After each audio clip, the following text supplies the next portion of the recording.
Hello everyone, তোমরা যারা ওমকারেশ্বর দেখতে যাওনি কোনোদিনও তারা অবশ্যই একবার ওমকারেশ্বর মামলেশ্বর জ্যোতির্লিঙ্গ দর্শন করো। এটা হলো নর্মদা নদী, যেটাকে ক্রস করে তোমরা ইন্দোর থেকে বা উজ্জয়ন থেকে ওমকারেশ্বর পৌঁছাতে পারো।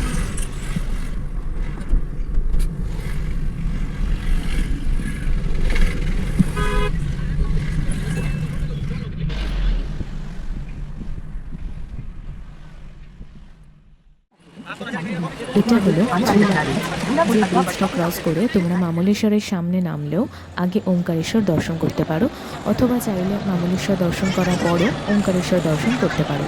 কিন্তু যারা হাতে অনেকটা সময় কম নিয়ে যাবে তাহলে তাদের সবার জন্য ভিআইপি টিকিট দর্শন সম্ভব।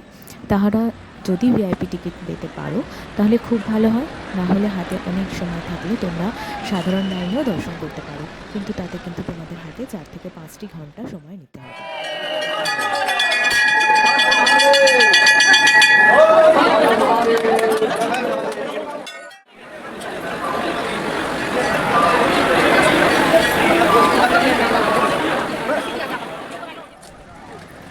এবার তোমরা দর্শন সম্পূর্ণ করে মামলেশ্বর দর্শন করতে চলে আসতে পারো, অথবা আগে সেটা দর্শন করে চলে যেতে পারো।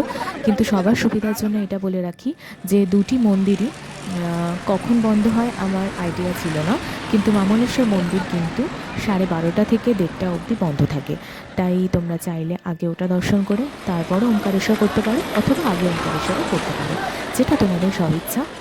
আমাদের একটা ভুল হয়েছিল, তাই আমাদের মামলেশ্বর দর্শনটা অনেকটা অপেক্ষা করে করতে হবে, তাই আমাদের